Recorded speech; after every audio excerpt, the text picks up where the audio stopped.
नमस्कार। आज तारीख है 14 अक्टूबर, दिन मंगलवार। मैं हूं अरुण पांडे। आप सुन रहे हैं द लेंस का न्यूज पॉडकास्ट राउंड अप, जहां होंगी खबरें देश दुनिया की और आखिर में होगी खबर खास। सबसे पहली खबर एशियाई हाथियों से जुड़ी। भारत में एशियाई हाथियों की आबादी 22,446 रह गई है।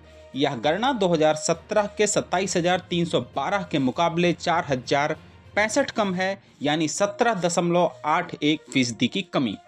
लेकिन केंद्र सरकार का कहना है कि नई गणना पद्धति के आंकड़े सीधे तुलनीय नहीं हैं और इसे नया आधार माना जाए। यह गणना 2021 से 25 के बीच synchronous all India elephant estimation के अनुसार की गई है।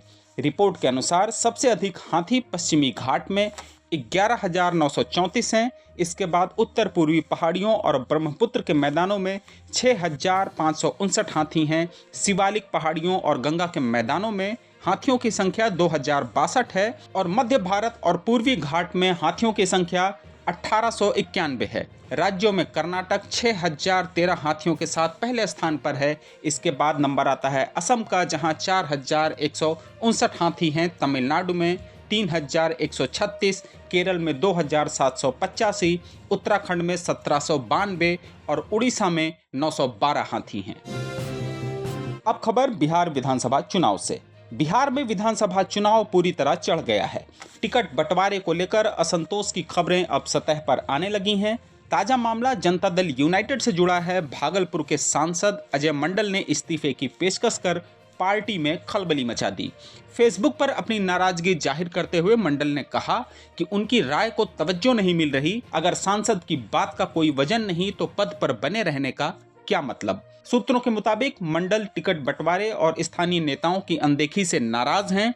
इधर सीएम नीतीश कुमार ने ललन सिंह, संजय झा और विजय चौधरी के साथ बैठक कर बीजेपी से बातचीत का निर्देश दिया है। ललन सिंह और संजय झा जल्द ही बीजेपी नेताओं से मुलाकात करेंगे।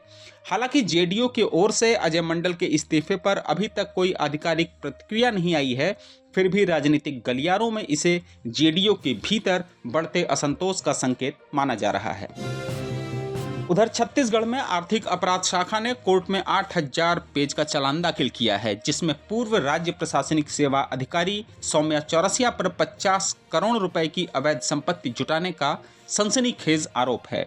ईओडब्ल्यू का दावा है कि यह राज्य का सबसे बड़ा आय से अधिक संपत्ति का मामला है। सौम्या, जो 2008 बैच की अधिकारी हैं, उन्होंने 17 साल में सिर्फ 2.5 करोड़ की वैध कमाई की, लेकिन जांच में 49 करोड़ से अधिक की अनुचित संपत्ति का खुलासा हुआ है। यह उनकी आय से 1,872% ज्यादा है। 2019 से 2022 के बीच जब वे पूर्व सीएम भूपेश बघेल के दफ्तर में उपसचिव थीं, उन्होंने परिवार और करीबियों के नाम पर 45 संपत्तियां खरीदी। ईडी ने 39 करोड़ की 29 संपत्तियां जब्त की हैं और ईओडब्ल्यू ने 8 करोड़ की 16 और संपत्तियों को कुर्की का आदेश दिया है। वहीं महाराष्ट्र के गढ़चिरौली में नक्सलवाद को अब तक का सबसे तगड़ा झटका लगा है। माओवादी कमांडर सोनू दादा उर्फ भूपति ने अपने 60 साथियों के साथ पुलिस के सामने हथियार डाल दिए। इस समूह ने 50 से ज्यादा हथियार भी सरेंडर किए हैं। सूत्रों के मुताबिक भूपति के आत्मसमर्पण की इच्छा जताने के बाद संगठन में आपसी फूट बढ़ गई, जिसके चलते कई नक्सलियों ने संगठन छोड़ दिया।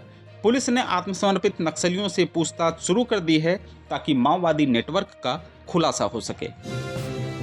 वहीं भारतीय शेयर बाजार में मंगलवार को लगातार दूसरे दिन गिरावट देखी गई। सेंसेक्स करीब 300 अंक लुढ़ककर 82,029 पर बंद हुआ, जबकि निफ्टी 81 अंक फिसलकर 25,145 के स्तर पर रहा।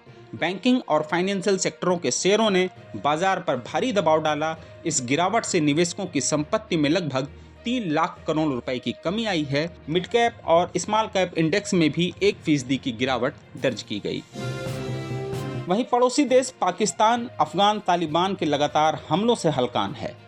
तालिबान के ताजा हमलों ने पाक सेना की खुफिया और सीमा सुरक्षा की कमियों को उजागर किया है। इसके बाद सेना प्रमुख फील्ड मार्शल असीम मुनीर ने रावलपिंडी में देर रात तक एक आपातकालीन उच्च स्तरीय बैठक बुलाई। सूत्रों के मुताबिक मुनीर ने सख्त लहजे में कमांडरों से पूछा, इस हमले की खुफिया जानकारी क्यों नहीं थी।